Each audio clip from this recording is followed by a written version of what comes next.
So I think one of the questions a lot of fans, are wondering about, especially when it comes to the Raw brand, is why do certain superstars put up with this, nonsense, this crap, if you will, this BS, this feces, whatever they want to call it.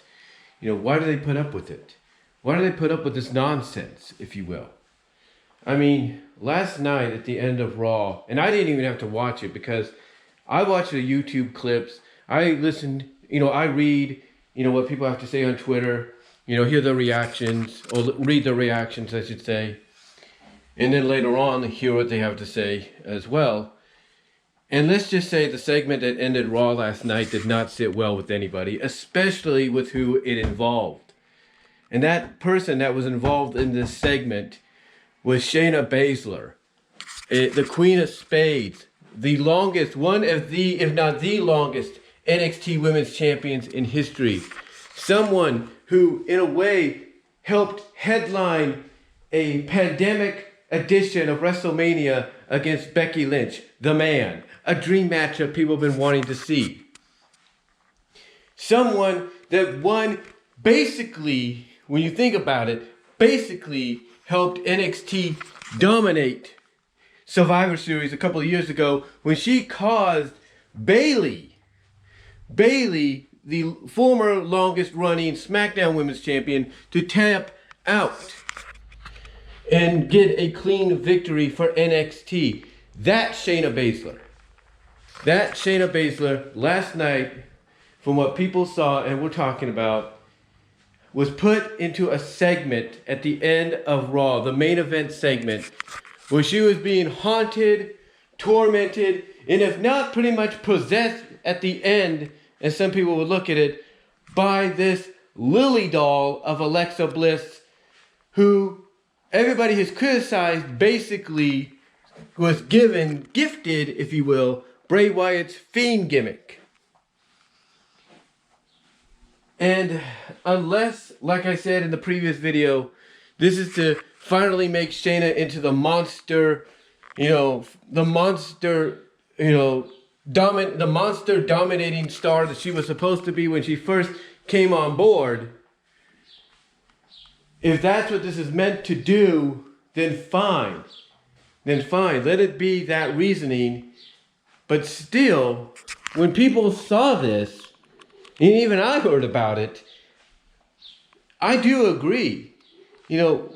I do agree with a lot of people. Like, this was, you're taking someone that's a badass in Shayna Baszler and you're doing this to her. And again, if this is to finally make her into that monster dominant star she was supposed to be in the women's division in the first place, then more power to you, unfortunately. But it's stuff like this. It's stuff like this that get people wondering, why do these superstars put up with this nonsense? Why do the likes of AJ Styles? Why do the likes of Charlotte Flair? Why do the likes of Rhea Ripley? Why do the likes of, Giant Almas? Why do the likes of the New Day? Why do the likes of Bobby Lashley, Asuka, Matt Riddle, Randy Orton, Drew McIntyre? The list could go on. Why do the likes of these men and women on Raw deal with this? Even sometimes you see it happen on NXT and SmackDown as well. So, and still the question is brought up, why do these superstars, these men and women of WWE, deal with this nonsense? Why don't they just go to Vince or go to someone with influence and say, hey, you either book us in a sensible feud or rivalry or storyline or let us go? Why do they deal with this? Why do they deal with this nonsense instead of doing something like that? I'll tell you why. It's not just money. It's not just security, if you will. But it's the fact that WWE, whether it's Vince McMahon, Paul Levesque, a.k.a. Triple H, Stephanie McMahon, Shane, Bruce Pritchard, Kevin Dunn, Michael Hayes, Shawn Michaels, whoever has influence, in this company, kind of say in this company, it's people like them that have a way with words that convince these men and women to remain. I mean, you have places like AEW, Impact Wrestling, sooner or later, very soon, better than it is right now, New Japan.